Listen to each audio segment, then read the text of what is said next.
Good. Yes. All right, hello and welcome everybody to the Living Your Best Life with Scleroderma panel. We will be live streaming. There's a 10-second delay online just so the online viewers will know. My name is Amy Geeton. I'll be the moderator for this panel. So when I was putting this panel together, I really wanted to showcase the brighter spots of scleroderma. I know this disease is really difficult to live with. A lot of deficits come along with living with scleroderma, and sometimes it doesn't feel great as a person to just have to deal with the day-to-day. So when I decided with National that I wanted to create this, I wanted to showcase the brighter spots, the spots where you push through, the spots where, in spite of scleroderma, you strive to accomplish your goals, but maybe in a different way. I was diagnosed when I was 19, so it's about 22 years ago. So I've lived with this disease for the better part of 2 decades, and I've had some difficult issues, just like I'm sure the panelists have had here. So we're going to dive in. I'm going to start by having them introduce themselves, give you a little bit of background about their scleroderma journey, and then just kind of share about how they live their best life. And at the end, we'll have questions. If you can't control yourself and you have a really immediate question that you need answered, raise your hand. Otherwise, let's get started. So, Hannah, do you want to introduce yourself and tell a little bit about your journey? Yeah, of course. Is this the microphone I'll be using? Press and hold it. Press and hold it. Yeah, Let's figure this out. Slide it to you. Hello? Is this working? Slide it low. Oh, yeah. Try it now. Hello? That's cool. Okay, hi. So, my name is Hannah. I'm 22 years old, and I'm from St. Louis, Missouri. And I was diagnosed with systemic scleroderma at the age of 5. And I am 22 right now. And it's rare to get diagnosed that young, as a lot of you know. So I was diagnosed at the age of 5. Kind of barely remember it because I was literally a child, but I remember I would always go to, gymnastics or soccer practice or school, or I'd even just be walking around the house and like my hands and toes would be white. And I'm like, Mom, I'm cold and I can't feel my fingers and my toes, like what's going on? And she was like, that's not normal. So, we took some pictures and we went to the doctor, and along with, the Raynaud's, I was also having a lot of strep infections around the same time. So at a very young age, I also had my tonsils removed. So with all of this, it kind of just turned into me getting a scleroderma diagnosis. And my entire life, I have just been, going to doctors. It's pretty much all I know. There's not a time in my life where I didn't know scleroderma because I was diagnosed at 5. So my whole life I've dealt with it. I've known the word. I've been active in the Scleroderma Foundation, and I've been going to conferences since 2009. And I think this is like my 14th conference. So I've been pretty active with this community, and it's so amazing to finally be able to be up here and share my story with you guys instead of, being on your guys' side. It's just it's so nice and heartwarming to see so many familiar faces. But continuing with my story, I've been on lots of medications, lots of weird symptoms, lots of, other illnesses have popped up. But I am very blessed to say that in December of 2019, right before COVID hit, I went into remission, and I am just so thankful every single day that my scleroderma is in remission, and I am just beyond blessed, and I am just thankful to be here, and I'm hoping that I can help some people, get some people some insight, share my story, and I have an open book. I don't have anything to hide, no question is too TMI or anything, because we've all struggled, and now is the time for us to all just come together and share our stories, and I'd love to help as many of you as I can. Thank you, Hannah. Yeah, of course. And next we have Anil. if you want to share a little bit. Did I say that right? Yeah, sure. It's Okay. Anela. Anela? But it's a Spanish name, so people always get it hard. Okay. It's okay. So nice to meet you all. My name is Anela.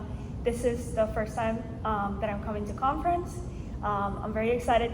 First time and I get to speak. It's kind of like an honor. And so I'm 28. I'm originally from Puerto Rico, but I moved to Florida 5 years ago. This is all super new to me. I was diagnosed 3 years ago. I've always had weird symptoms, as I would call them, since I was 18. White fingers as well, that was the first culprit. And then it was just being exhausted all the time. And not knowing, like, why is an 18-year-old exhausted all the time? Why do they need to sleep, like, all day to feel okay? But I kind of ignored those things. I was very scared of knowing what was wrong with me. So I moved to Florida, and then here it kind of got worse. I started like having very dry skin. My face started to tighten, and so my family pushed me to kind of see someone. And as you all know, the process is hard, like to get a proper diagnosis. So it's been a little bit of a struggle, but I'm also very happy to say that I'm very stable. It's been about a year since I've been so well, and I'm just enjoying life and living the best I can. Thank you so much.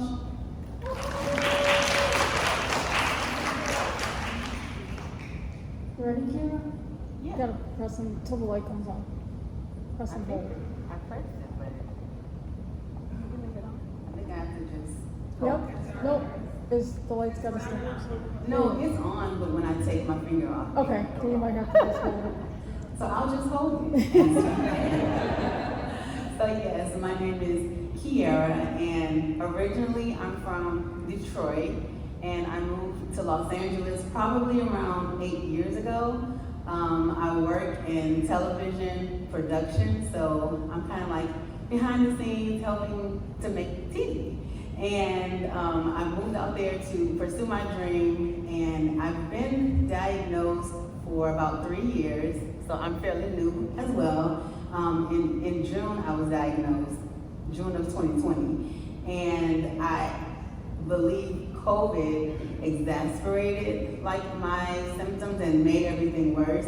But before that, I would say probably around 2018, I started with the white fingers, which tends to be, I guess, one of the earlier signs. And you know, like I would work in an office because before I did television, I did mortgage, so kind of random, but yes. So I would sit in an office and I just would tell my mom, like, it is freezing in here. I don't know why the air conditioner is on. And so I just started to bring some blankets to work. And then I would go to the restroom, wash my hands, and like half of them would just turn white. So I just kind of brushed it off. Then I noticed hypopigmentation. So I noticed like I started to get white spots on my fingers. And I'm like, okay, this is kind of weird. But you know, I was going. And then on one of my production sets, I started to feel very tired. Like it was 2019, my body felt like it was just breaking down and I couldn't walk the sets anymore. And some of my staff thought that I was just the lazy girl on set and wanted to sit in the office and do paperwork. And there was one point where I actually stepped up on a platform and just collapsed, like my knees just gave out. And I was like, I don't know, maybe I'm gaining too much weight, things like that. I was in the sun a lot and my skin got very dark and leathery. And my mom saw me and she's like, this is more than just like a tan. I'm like, oh, I've been in the sun all summer, it's that. And she's like, you should go to the doctor. I hate the doctor. Now they're like my best friends. But so I never went to the doctor. And so I finally went in February of 2020. And then I found out that my ANA was super high. But then I went to Detroit because it was COVID, and I was like, I'm not about to be stuck in Los Angeles. I don't know what's going on. So I left, and so my diagnosis, I guess, got delayed then. But since then, I am not as stable, I would say. This past year has definitely been a struggle. I have one of the rare complications with my heart. So it's not talked about as much, so I do like to raise that awareness, because I feel like the delay in my diagnosis and like the change of the medications, they weren't checking my heart because that's not as common. And so in January, I had a defibrillator implanted. So that was a big change. But yeah, that's just part of my journey, but I am still living my best life. I'm here, I love to travel, and so that's a little bit about me.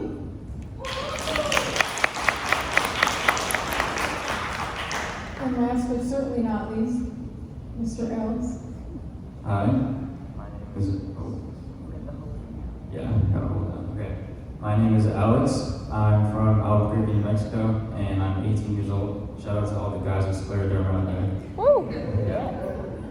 I was diagnosed about 2 years ago, and the first signs, like my friends here, were the white fingers, and I played soccer at the time, and I noticed that it was really hard to breathe, and I would like run out of breath after running for 5 minutes, which was not normal.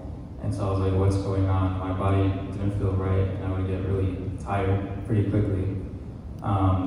So I went to the doctor, and they diagnosed me with scleroderma, and I also have arthritis too. But I'm fresh out of high school. I'm going to NSU in Fort Lauderdale. Anyone knows that school? Yeah. I'm looking forward to that. And I must say, I'm living my best life, so yeah.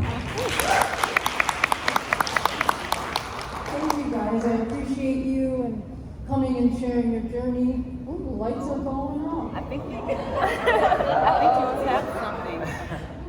I think you tapped something. I didn't touch a thing. Oh, no? No? It just went off.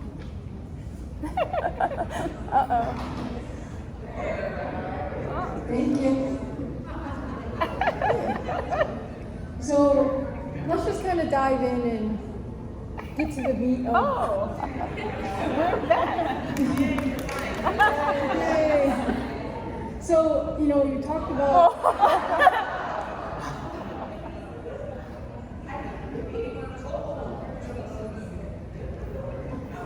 It's a little concert. I know, we're having a whole party.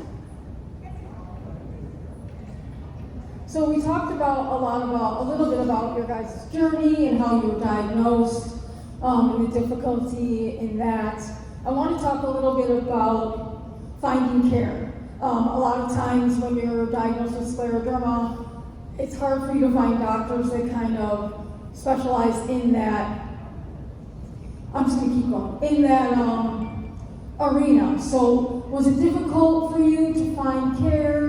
Did you find that when you did find doctors, they were helpful or not? Just so everybody out there can kind of understand the trajectory of how you got from diagnosis to living your best life. Absolutely, yeah. So, I am very fortunate that I lived in a city, St. Louis, where there still is, tons of amazing doctors that specialize in rheumatology and scleroderma. And I was blessed at a young age, being diagnosed so young. It was good that we caught it early. And, I know people that would travel out from all across the Midwest to just travel to St. Louis to see the doctors. So that in and of itself was a blessing that, these doctors that are amazing at treating, and know scleroderma really well, they were literally a 15-minute drive from my house. So that was a blessing. And, at 5 years old, I just saw, I found a pretty good rheumatologist at the Children's Hospital near me, and I saw them up until I went into remission, and then up until recently, when I got the COVID vaccine and then COVID, I had symptoms flare up, not necessarily my scleroderma coming out of remission, but other stuff started to come up. I don't know if any of you have had or heard of burning mouth syndrome, but every day I struggle with that. And some people say, oh, it's related to scleroderma, other people say it's not. And when I say people, I just mean doctors or whatever information I can find online about it. But whenever I approach medical doctors with the burning mouth syndrome, which is what I am currently dealing with and my biggest struggle right now, they don't know what it is. They say, oh, take nerve pain medication because it's the nerves, or they say, I've had MRIs done, I've had all these tests done, and there's no, there shouldn't be a cause. I think the word's idiopathic when there's no specific cause to the pain. So I have, my mouth burns all the time, my throat burns all the time. It feels like there's like pine cones, or not pine cones, like the little spiky balls. I don't know if that's just a Midwest thing, but it just feels very spiky in my mouth. And going back to the doctor question, I brought that up specifically because I have found an amazing doctor in my city, and he's not a Western medicine doctor. He does a lot of natural healing, and he does a lot of holistic healing, and he's also a chiropractor as well. And he adjusts me once a week, and he also helps me with my diet. And I've changed my diet recently significantly because I would rather, have the strict diet where, pretty much, fruits and vegetables, basically only fresh stuff, nothing processed. And I would rather eat that than, have, I don't know how to explain this, but I would rather eat a strict diet and feel amazing than eat what I want and then feel terrible and be pretty much bedridden from the pain. So he has helped me so much through that process, and finding him, it took, my grandma referred me to him, but I have really just found such hope and joy in holistic doctors versus Western medication and Western doctors. So when it comes to my doctor journeys, that's what I have really found a lot of healing in so far. And I've only been seeing him for about a year and a half now, but I've already seen so much progress, and my healing process has started. It's not just, pain medications to cover the pain, it's actual healing, because that's what holistic medicine is. So that's where I am right now. Thank you. Yeah. Before we move on to all the other panelists, I kind of have to preface that everybody's decision on their medical treatment is their own. Absolutely. And you have to go to your doctor and kind of talk. Absolutely. Everybody's individualized, but For I sure. think it's great that you found something that kind of helped you and worked for you in a way that Absolutely. you couldn't find before. For sure. So, anybody else want to talk about their? Yeah. All right, let's go down the line. Mine's very short. So for me, I didn't have great luck at first. I didn't really know who to see, and so I just went to a primary care. I didn't have one. I just found some random person and went to them, and they just said that I had fatty liver. And that's what, they did regular labs, and it just said, oh, you just have fatty liver. If you just go on a strict diet and lose a few pounds, you'll be okay. I did it and nothing worked. So I went to another primary care, and they said the same thing. So my journey was going to 3 primary cares, getting told the same thing, nothing got better. And then my family was like, how about you see a specialist? And I was like, well, which specialist? So they just said, well, since you have so much trouble with your joints, how about you go see a rheumatologist? And that was the key. I was very fortunate that first doctor I went to, she did so many tests, CT scans, blood tests, specialized tests based on my symptoms, and she was able to diagnose me within 6 months. And I feel like I consider her a part of my family because she cares so much for me, and I never want to stop seeing her. So, yeah. And my journey was difficult at first. I had gone to my primary care at the advice of my mom, and we did all these tests, and so then she referred me to a rheumatologist within their medical group. And so I went, and he diagnosed me. As soon as he saw me, he was like, you have scleroderma. And I'm like, what is that? And so he gave me literally 2 sheets of paper and said, this is it. There's no cure. We can give you some medicine to try to help the symptoms, and that was it. And then I was going back and forth due to COVID times. So this was all during COVID, and he didn't give me any of the testing, and he just basically gave me no hope. And I believe that if I had gone to a better doctor earlier, we could have probably seen the problems going on with my heart earlier. So again, moms know best. My mom was like, you need to to go to a new doctor because I don't believe that man, I don't trust him. But he told me he was a scleroderma specialist. So I'm like, well, this is what he says. This must be true. So she's like, you're in California, go to UCLA. So I changed my whole medical group to UCLA, and I didn't get into their scleroderma clinic, but I was fortunate enough to see a rheumatologist who is just awesome. Although my primary care there first sent me to cardio because my heart was all jacked up at that point. But my rheumatologist is awesome. I tell my mom all the time, I don't want to move back to Detroit because I don't want to leave my doctor. And once you find a good doctor, it just, your whole world opens up. When I tell you I went to the doctor like probably 4 times a week, I got so many tests run and everything, but those tests, like during that 4-month period or so of diagnosis, those tests, they helped them to find a lot of different things, and I was able to start the proper medications to be able to get some sort of stability. And so I'm very grateful for UCLA. Thanks, Karen. No sponsor, but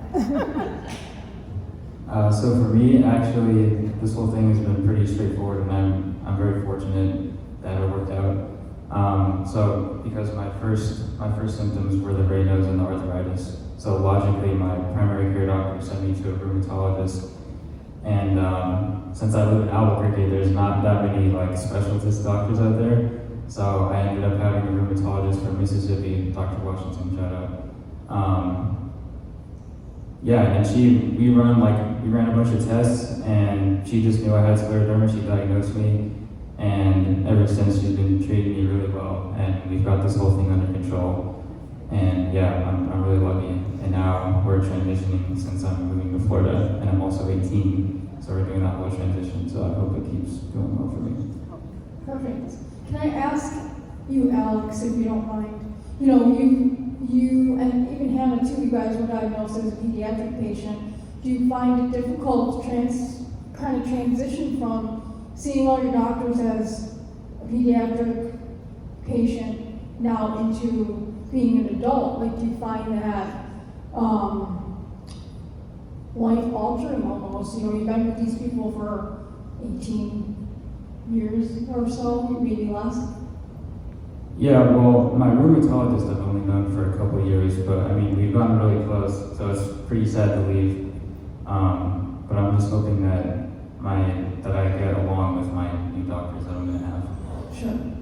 What For about you, sure. Hannah? So, I will say, moving from pediatric rheumatology to adult rheumatology was a culture shock, because when you're a kid, all the doctors want to make sure that you're safe and you feel comfortable. And when you walk into, you know, the waiting room, there's all these, you know, pretty colors, and there's like pictures of animals on the walls, and you know, all these doctors have all these pretty cool, they have cool pins and cool scrubs, and they just want to make sure that you feel comfortable, like, and you're in a safe place where the people are going to take care of you. And then when I moved to adult care, it's so sterile, and it's so point blank. It's so like, you're sick and you're here. It's like it's just not fun. And that was a very big culture shock for me. And I'm like, oh, this is medical care for the rest of my life. Like, it's not fun anymore. Like, I don't get lollipops anymore. Do you think the care was different though? Like, I think it is.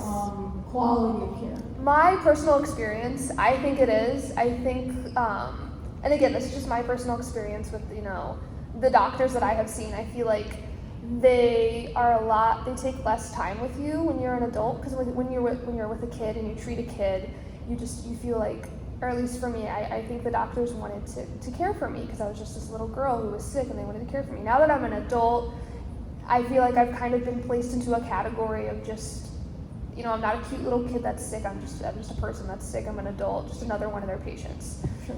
And I feel like it's not as personal. Obviously, it's not as fun, and I feel like I don't get the same amount of attention as I did. Not even just like, oh, hey, Hannah, I love your pigtails today, but it's even just like, oh, hey, I have a new symptom. What is this? Then just blowing it off. That's also how I've been treated as well, because I'm not a cute little girl. You are. You're a cute adult. Thank you. But yeah. So yeah, now that we kind of got the diagnosis, got the doctors out of the way, I want you to kind of dive into, living with scleroderma. Like I had said before, we live with a lot of deficits. For me, it's been my hands, it's been my breathing issues. How do you overcome, well, first of all, what deficit has been the biggest hurdle in your journey, and how have you learned to overcome that deficit or make that easier for you in your life? Absolutely. So something that I struggled with growing up, I played a lot of sports, and I loved volleyball in particular.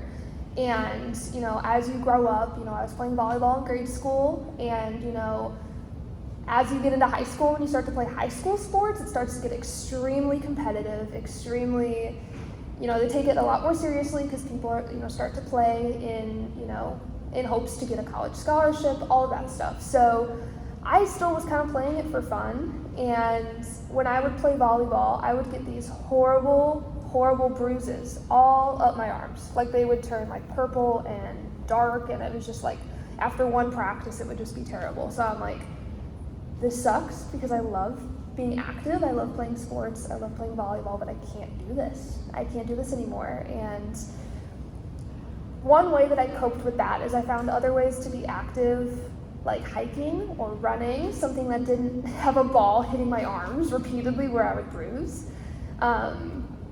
So that's one way that I helped cope with that, because I feel like that's something that I definitely lost. And I still love playing volleyball occasionally. I just can't do it for more than a short amount of time. But yeah. Thanks, Yes. So we all deal with physical changes, and everyone focuses on that. I think for me, it was my mental.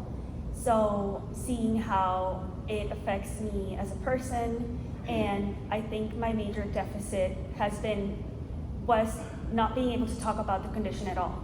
I would break down. I wouldn't even be able to talk to my parents or my friends. It was very hard to accept like a new reality. And so that was my biggest struggle. Like I was like, yeah, I feel horrible like physically, but this weighs more.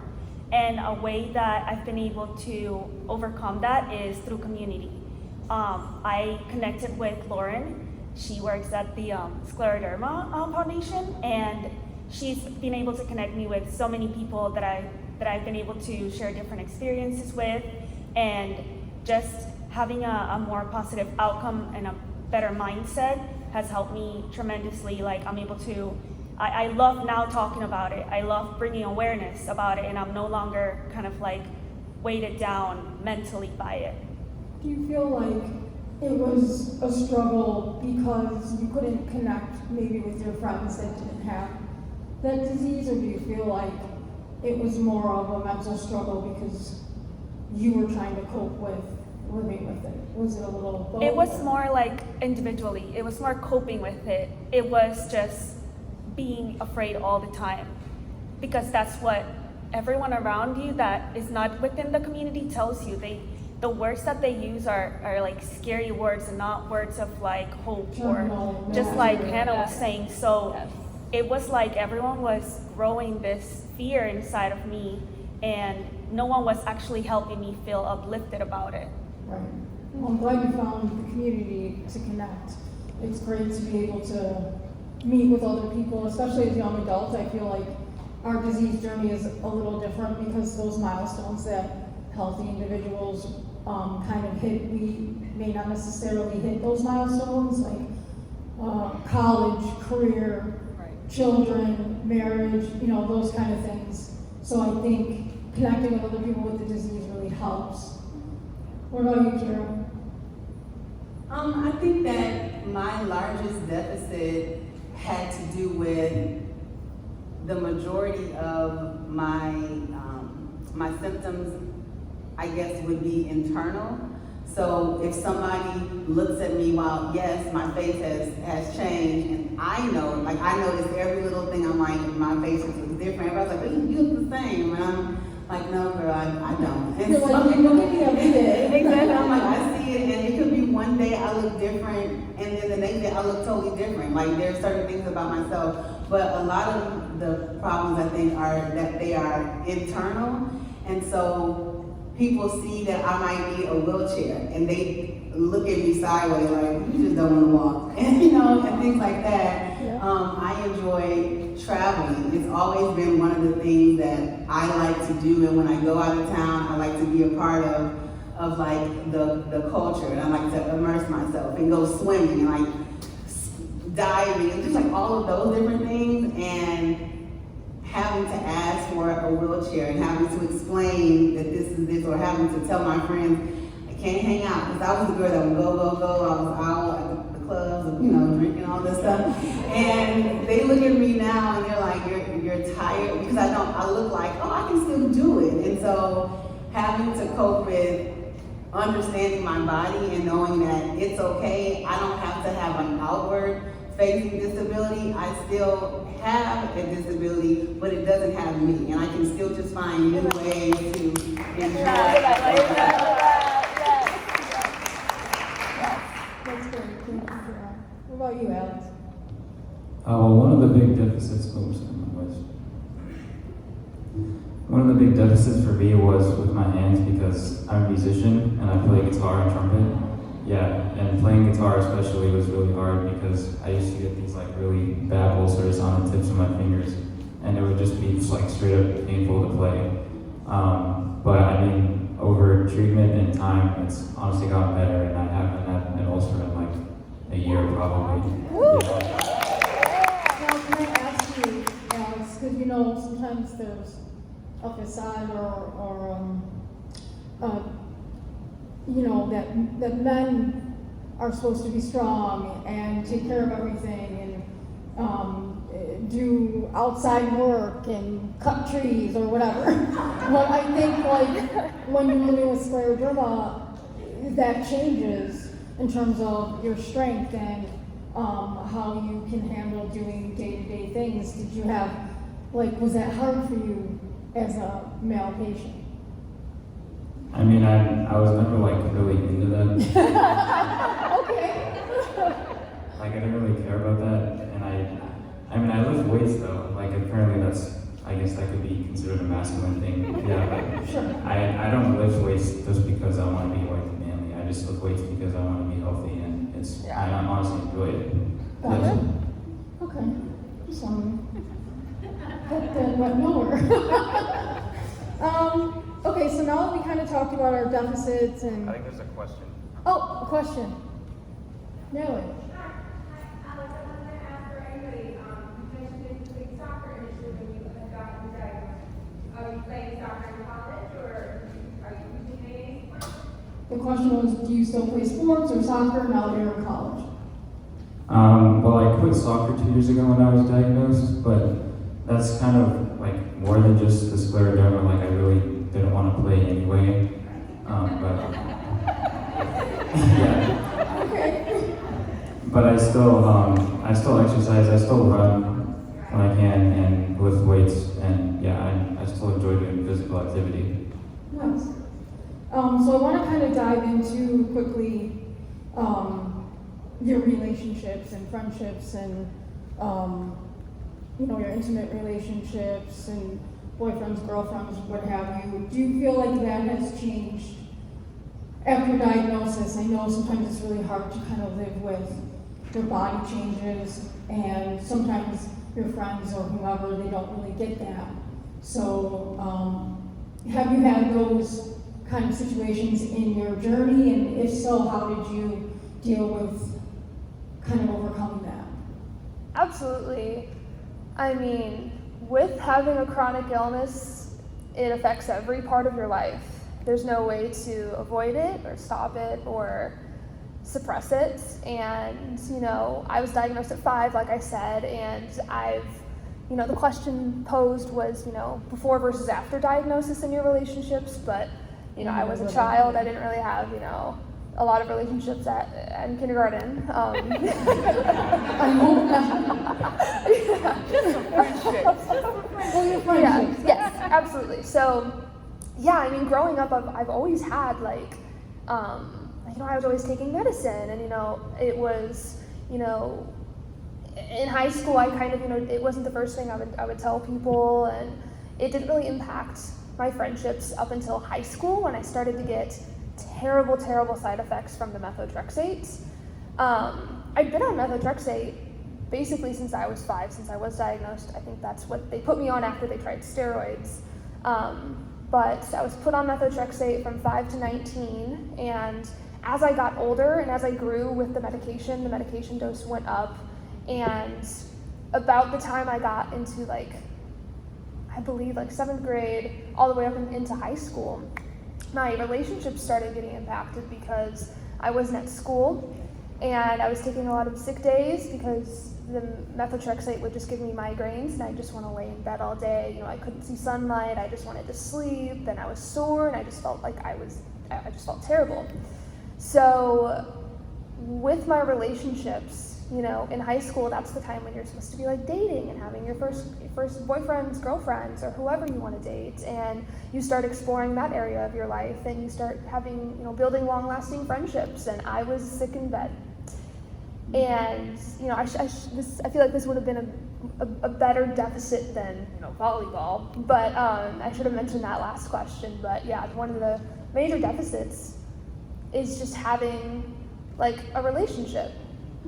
And, I went into remission in 2019, but up until that point, a romantic relationship was completely out of the picture just because I was in bed sick. I was sick, and that's who I was. And glad you're doing better. Yes, and on my sick days, I know I had my close friends, and I would always, I would take my medication on the weekends, so the weekends I was out, and I would miss a lot of things because I was sick in bed. And when I went into remission, I was just so overjoyed because that meant, I could stop the medication, which means I could have my life back and have the possibility of having closer relationships with people, being able to be there for my loved ones. That just blows my mind because I'm usually the one that needed care, and now I could be the, care for people, show my love a lot more.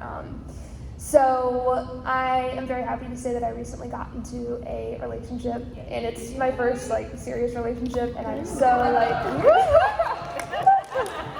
and it's more than just a relationship to me because I'm at a point in my life where I'm able to give love. I'm gonna cry, but I'm able to give love back to him, and I'm not, of course I have flare-ups, but he means a lot to me, and I'm just at a loss for words because I'm just overjoyed with the fact that I am able to now have that, and I didn't used to have that, and now I do. Yay. Thanks, Mom. Anybody else want to share? I would like to. That's actually one of the biggest things that changed in me as well. Before I was diagnosed, I was already in a relationship. So I met my fiance 5 years ago, super fast after moving here, and he met me without a diagnosis. So the process of getting diagnosed and that time period of having extreme symptoms and not being able to explain to him what was happening, it definitely affected our relationship. Just like Kara was saying, it's is she being lazy? Is she changing after we met? Is this now her real self? And it's been hard, but he is amazing. He's so understanding, and after we got an answer, it was kind of like an answer for him as well, because he's able to understand everything that I went through, and it's amazing being able to be with someone that doesn't care about your physical changes, doesn't care about the struggles or what you go through every day, and instead encourages you to be even better and lets you see sometimes when all you think are negative things, he allows you to see look at all the things you've accomplished, look at all the things that you've done. And with my family, same as Hannah, I was always the one that was sick, and everyone was kind of babying me. And now being better, I'm able to worry about my grandparents, worry about my mom, take care of them just like they took care of me when I was very sick. So yeah, it definitely affects a lot, but I'm super grateful about the support group that I have. Thank you. Yeah, thank you. Kira. Yes. So I am on the opposite spectrum of Hannah and Anita. I actually have never really been in a serious relationship, and I think partially, in my 20s, I was the party girl, and then I would work. I was very career driven, and I would always struggle with, when I wanted to get married and have kids. Like when I was younger, I wanted to get married early, and my mom was like, "You need to wait. Like, don't do it right, don't do it right now. Just wait." Yeah, mom knows best. You need to wait. And so I never thought that when I was 31, like coming into my 30s, my life would change so drastically. So now I think some of it is like I limit myself, I would say. My friends and family are so supportive, but they also know me as the doer. I was never sick. I never had any issues. I would take care of everybody. I'm the oldest, so I have 2 sisters, and then I was always the mama key of my friends, and so I just took care. I would cook for everybody, just all of that. And so then to now have to ask for help or need them to take care of me is kind of hard. And then on the dating scene, I'm always worried about, what if I change? Or what if they like me now and then in 2 years I'm going to be different? Or to have somebody to sign up to take care of me because you never know when you're going to have a flare up. Or even things like, let's go on a date. Let's go walk around the park. And I'm like, I can't walk that far. Where am I going to go? Where are they going to park? I think and I analyze every little thing. My friends are like, let's go out. And I'm like, okay, that's too far. I can't go there. And so I think that some of it is me as opposed to just getting a scooter and just riding around, you know what I mean? And still going out and doing those things. So my friends and family, super supportive. On the relationship front, I probably just stay inside more because I'm afraid to let that part out and be hurt again. I was hurt when I was normal, right? So now you gotta let these guys in. It's like, I don't know about that. So we'll see. I'm still working on that. Hopefully one day that happens for me. Good. What about you, Ella? Yeah, so for relationships, actually I'm really grateful for the friends I've had because I've had the same friends for for 7 years, since before I had Scleroderma. And I was at one point in a relationship too, 6 months ago, and she really didn't care at all that I had Scleroderma.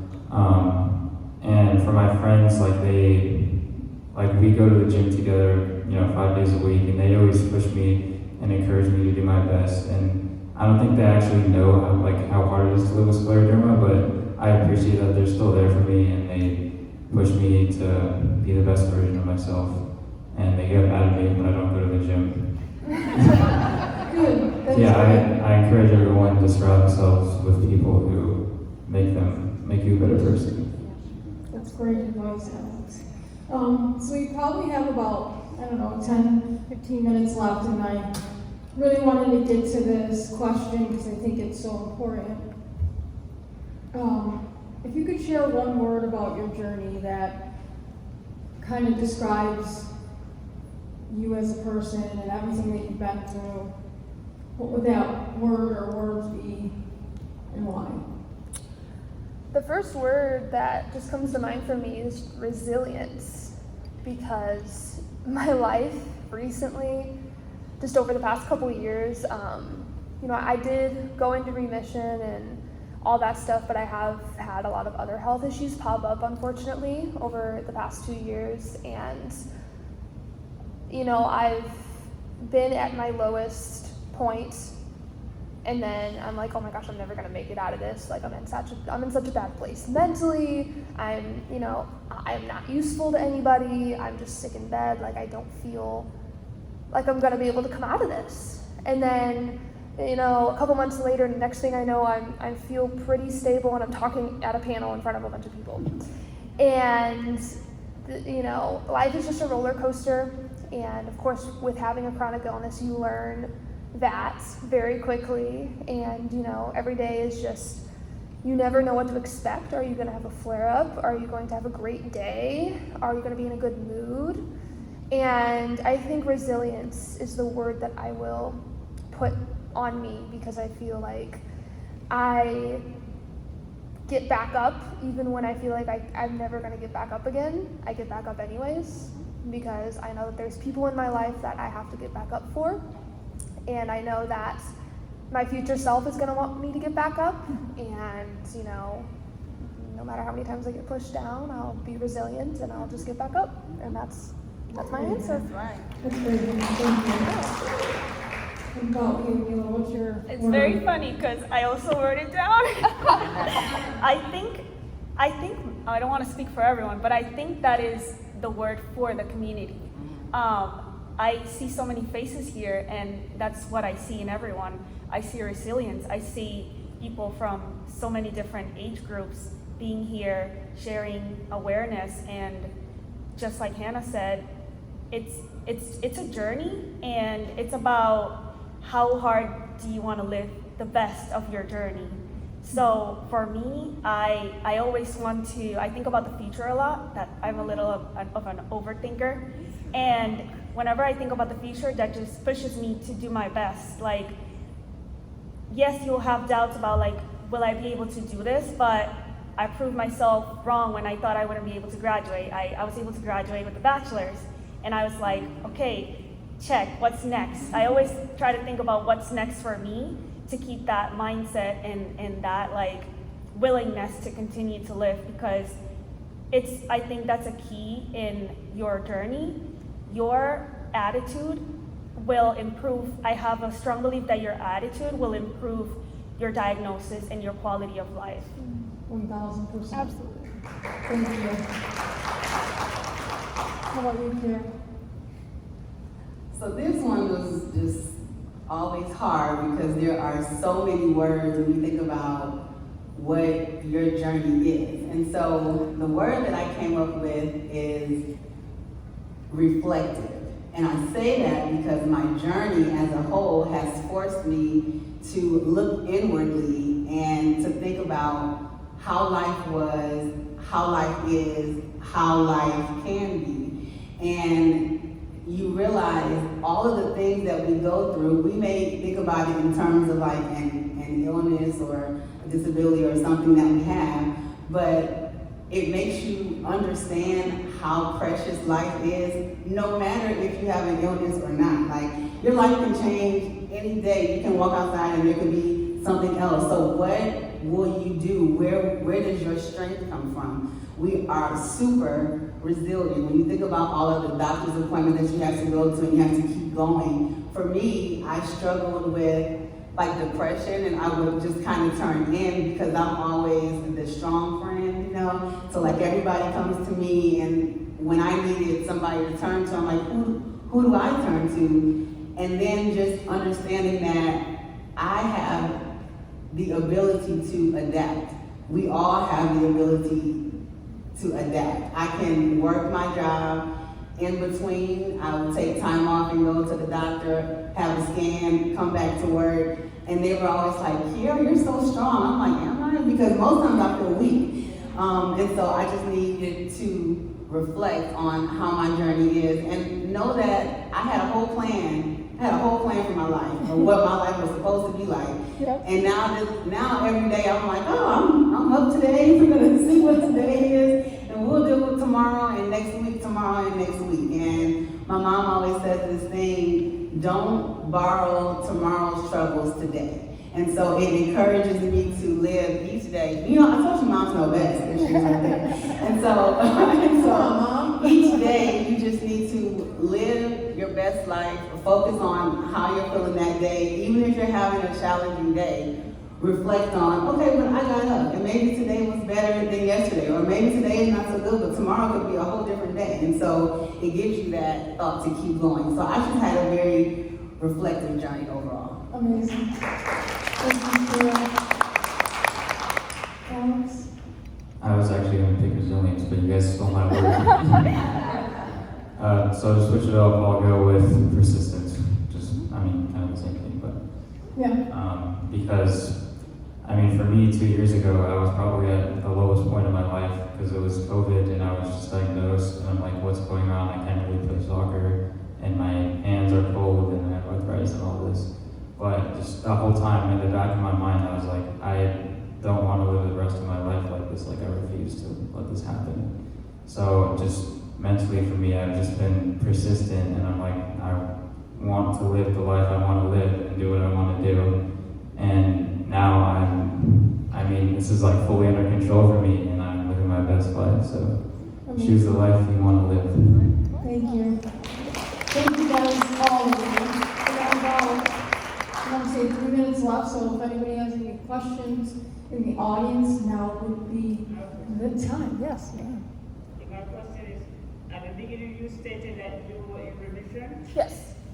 Does that mean, what does that look like? Does that mean that no new symptoms arose, or was it that the old symptoms? So the question is, Hannah had mentioned in the beginning that she is now in remission as of 2019, and the question is, what does that look like for you? Yes. So that is a good question. And I will preface this by saying it's going to be different for everybody. Everybody's remission is going to look different. But for me, I had been on the same dose of methotrexate for a couple years, and there were no new symptoms. My ulcers had been healed for years on my fingers, because I did have the finger ulcers, like you said. Very painful, don't recommend. And they were terrible, but they've been healed. They were healed for a couple years.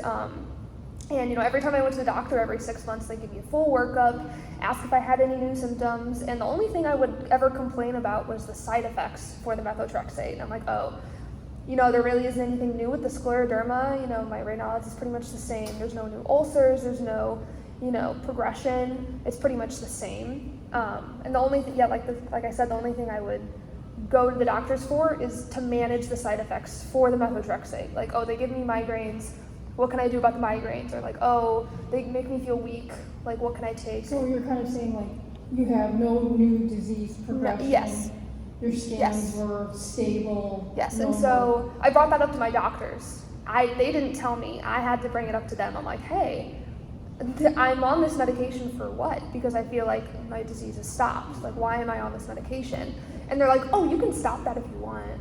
Oh. And I can talk about this for hours, but I was on it way longer than I should have been. And to this day, I still feel the side effects of the methotrexate, even though I've been off of it for 4 years now. To this day, I still struggle with what it has done to my body. So I think it's a conversation to have, when you reach that point where you feel like your scans are stable and there's no new disease yes, for progression. years, I would say, not just, for a month you feel good. You Or have those just for conversations years. with your doctor. Yes, absolutely.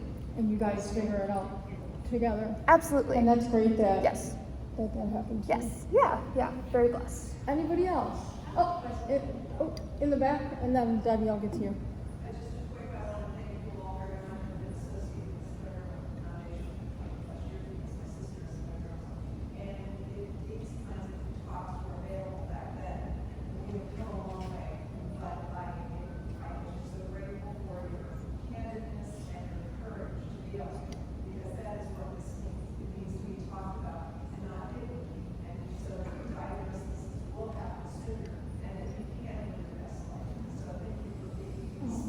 Thank you.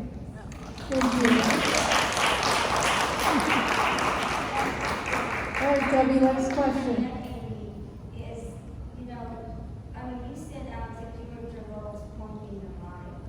And the reason that I attended today is to hear your stories so we can tell our patients in our support group. They see me 60-something years old and I've been here for 23 years. I can't relate to you guys. So this, like she said, this is great. This is what we need. So what would be your best suggestion that I can take back to my juvenile patients? What would your best advice that I could give them?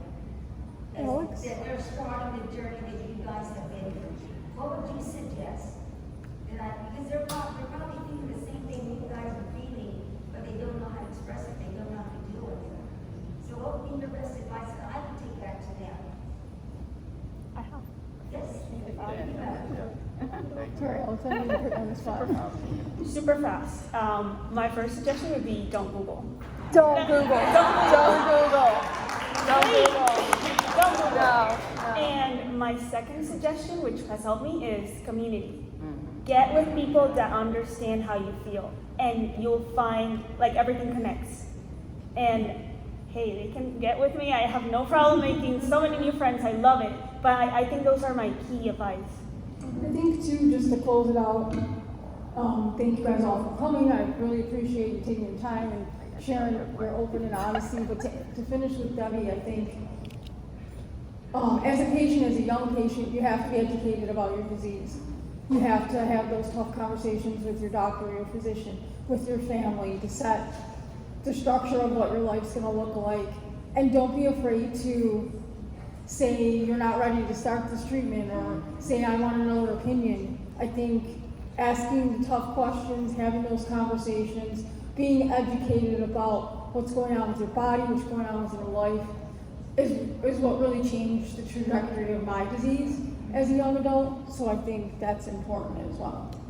So, Absolutely. I would like to thank everybody. I'd like to thank Hannah and Anila and Kira and Alex for taking the time, for answering the questions so honestly about their journey and for living their best life. This was great. This was great. Thank you guys.